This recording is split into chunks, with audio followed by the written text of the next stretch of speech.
The zombies community is a beautiful place, a place that I could say I grew up following and just being a part of, just watching everyone and everything grow as a whole, and it was honestly really, really beautiful, you know? Although it could be toxic and the stakes can get high, and it's just a special fucking place to be a part of. Like, yes, I know we have our bouts, and there's beef, and there's all this other shit, but at the end of the day, you know, it's a great community to be a part of. There's a lot of amazing people, and Zombies is just overall an amazing game.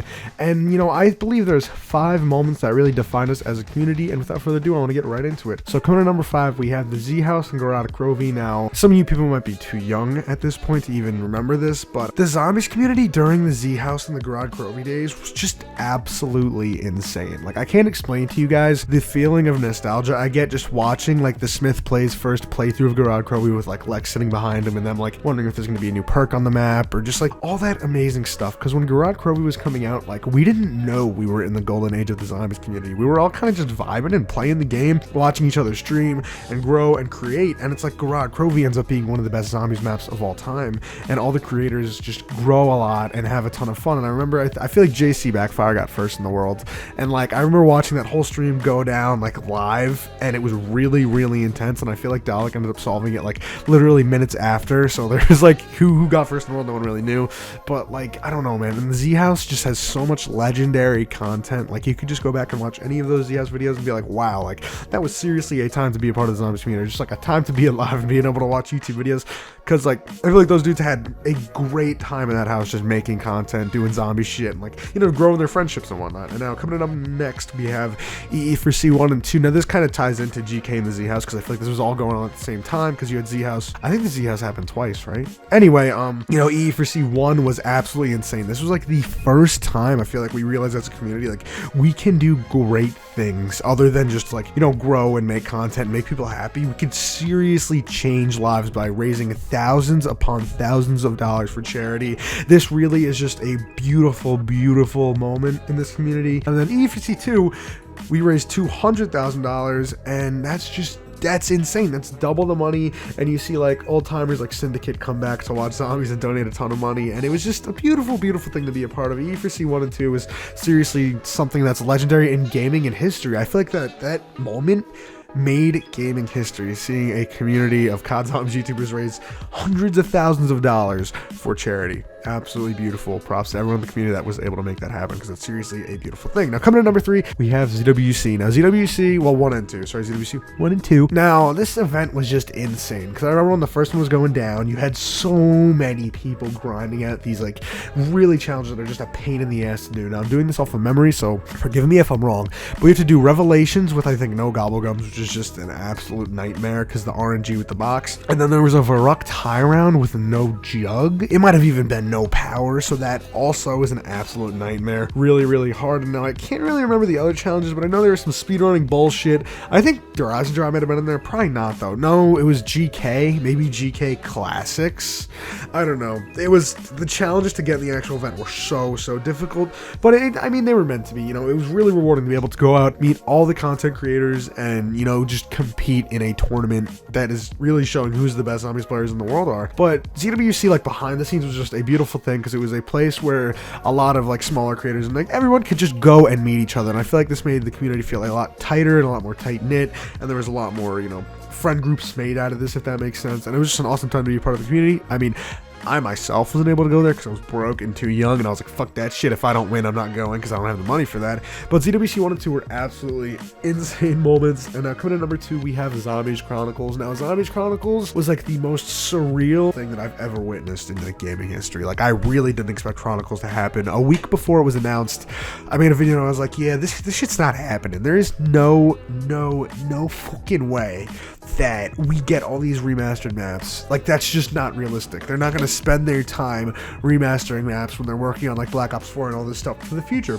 And little did we know it, Chucky releases a video leaking all of those Zombies Chronicles maps, and then JC Backfire tweets out, hey, I got a special video coming, I think it was this Thursday, and Jason Modell's gonna be there. And at this point, we're all like, holy shit, this dude's about to announce all these remastered maps. This is absolutely insane. But like after all that happened, you learn that like all the content creators got to go out and play early, and they get to release the gameplay like every single day until the map comes out for about a week, I feel like.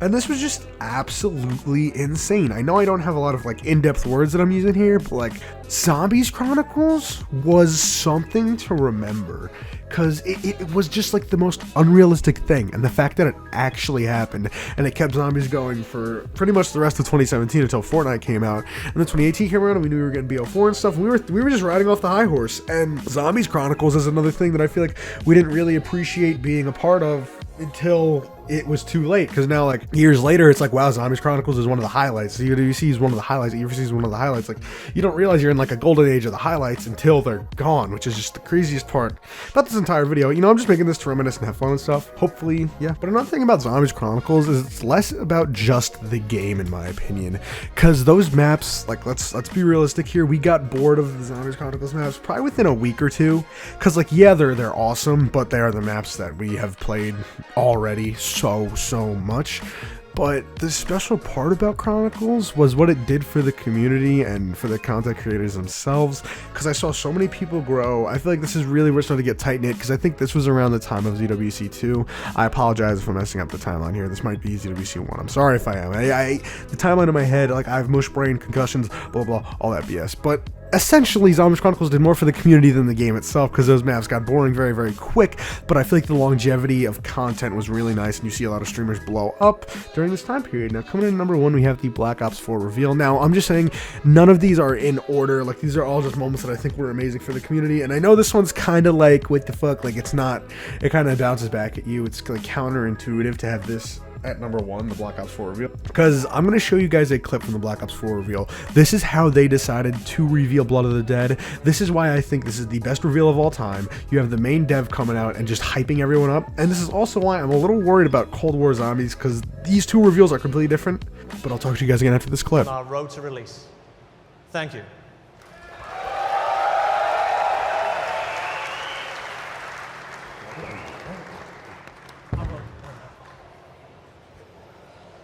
Friends,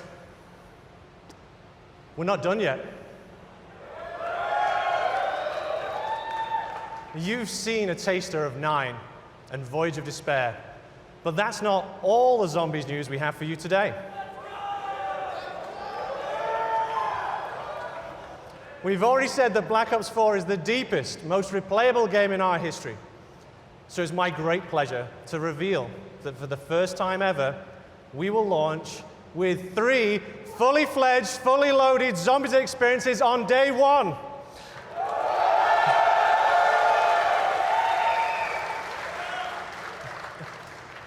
We've seen a taste of what's ahead in our new story, but let's just take a trip back through the ether. One of our all-time fan-favorite maps told the story of 4 lost souls trapped in an eternal purgatory, desperate to break the cycle.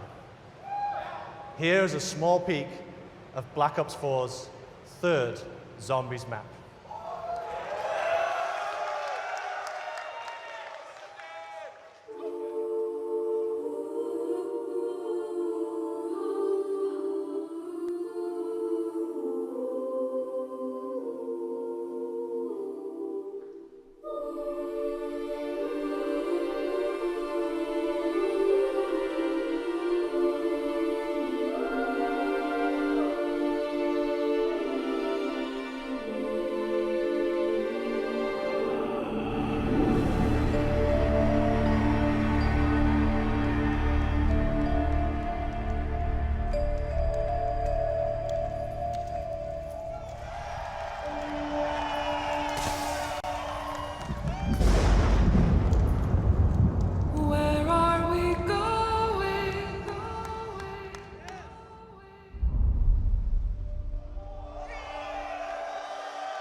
So in that clip, you see Jason Blundell, the head zombies dev, come out, reveal, previously he revealed the 2 maps, 9 Voyage of Despair, which we were super hyped for. And then before he goes off stage, he's like, hey, also, Maw of the Dead Remastered.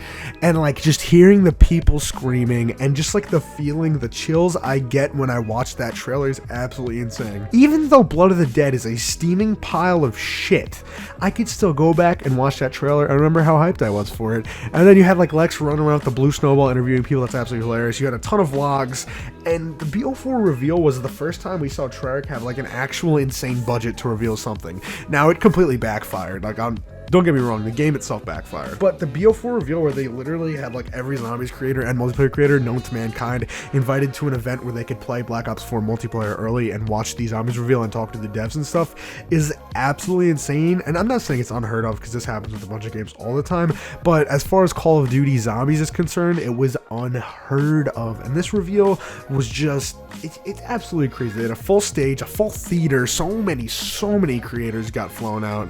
Like, it's just absolutely insane. But that's pretty much it. And I just want you guys to know, like, even though there's beef and stuff, the Zombies community always finds a way to prevail.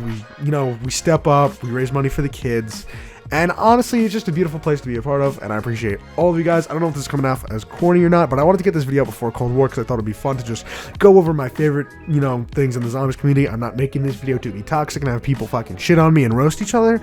I just wanted to highlight some of my favorite moments of being in this community, because it's been about 7 years for me. So if you guys enjoyed today's video, leave a like, drop a comment, and subscribe. I'll see you on the next one. Peace.